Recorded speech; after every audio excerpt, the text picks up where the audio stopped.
魏无羡一转身，只见一道黑色的身影立在身后不远处一株死树的阴影之下。这道身影很高，很挺拔，很有威势，只是少了一颗头。聂明觉眉头紧锁，他知道那个无头人是他，可他没有记忆。画面中的魏无羡示意众人不要轻举妄动，并再次展现他在事态紧张的情况下依旧能保持冷静观察无头尸体。众人纷纷佩服夷陵老祖的能力。有趣的是，这个无头人因为无目无耳，便听不到看不到这些人，是以魏无羡只能带着这几名少年慢慢移动，以躲避无头人的攻击。看起来更像是在捉迷藏，然而这等诡异的捉迷藏还真是头一次看到。蓝锦衣无法忍受了，道：我们就这样一直这么走下去吗？这要走到什么时候啊？魏无羡想了想，道：当然不是。说完，他高声喊道：韩光君，韩光君啊，救命啊！其他人也跟着他一起喊了起来，一个喊的比一个高亢，一个喊的比一个急切。通过书籍传入结界，结界内顿时一片鬼哭狼嚎惨叫声惊起。曾经在现场嚎叫的蓝家小辈们个个红着脸。妈呀，怎么这也写得这么仔细？江澄和金陵十分默契地抬手扶额叹息，状似无奈。魏无羡，大难当头，能不能正经点？还带动着一群孩子发疯。江丰眠笑笑不语，他知道他的大弟子总是这么突发奇想。于夫人被这噪音扰得频频皱眉，不耐道：魏婴这没出息的要死了吗？叫得这么难听。蓝忘机道：有我在。于夫人没想到蓝忘机会和自己搭话，又被这凄凄惨惨的嚎叫声扰得没有听清。他道：什么？蓝忘机摇摇头：有我在，他不会死。突然嚎叫声终于停止了，因为韩光君与泽无君一同出现在画面中，而结界内的人们也松了一口气，终于得救了。三阴齐出，无头凶尸终于倒下了。魏无羡道：蓝宗主，你心中知道嫌疑最大的那个人是谁，只是你拒绝承认。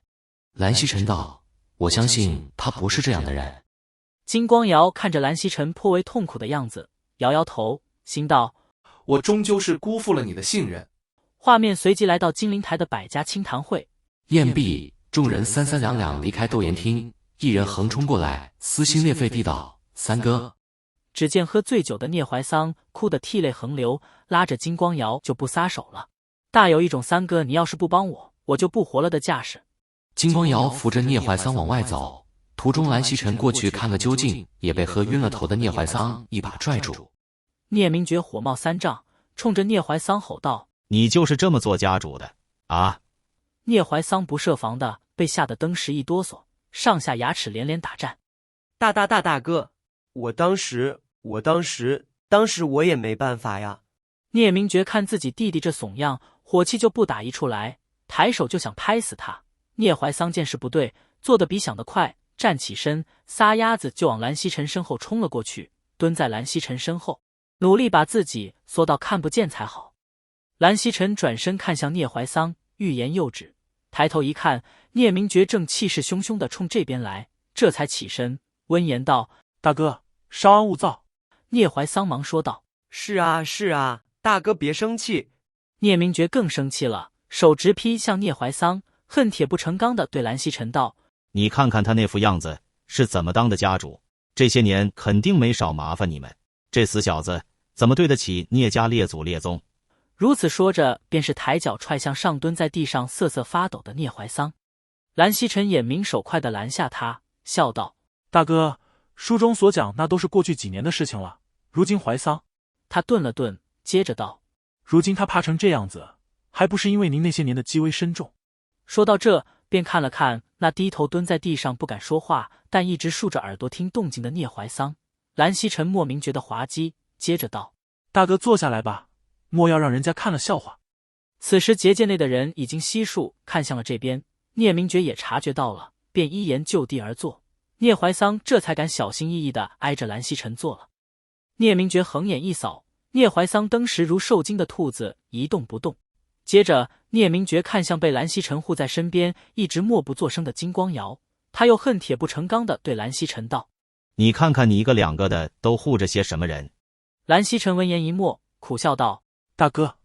半晌无话，昔日三尊席地而坐，外加一个聂怀桑，氛围说不出的别扭。精灵道：“我不是老早就警告过你，不许再纠缠我们家的人了吗？你怎么又回来了？”魏无羡道：“天地良心，你哪只眼睛看到我纠缠你舅舅？明明是他在纠缠我，好不好？”江澄闻言脸一黑，心道：“我纠缠你？切，谁稀罕纠缠你？如此颠倒黑白，当真不要脸！”没有人发现，面无表情的韩光俊眼神轻飘飘地睨了江澄一眼。金蝉道：“这人不知廉耻，纠缠脸方尊，你还给他说话？”魏无羡当场便犹如被一道苍雷贯体，万万没想到莫玄羽骚扰纠缠的那个人就是脸方尊金光瑶啊！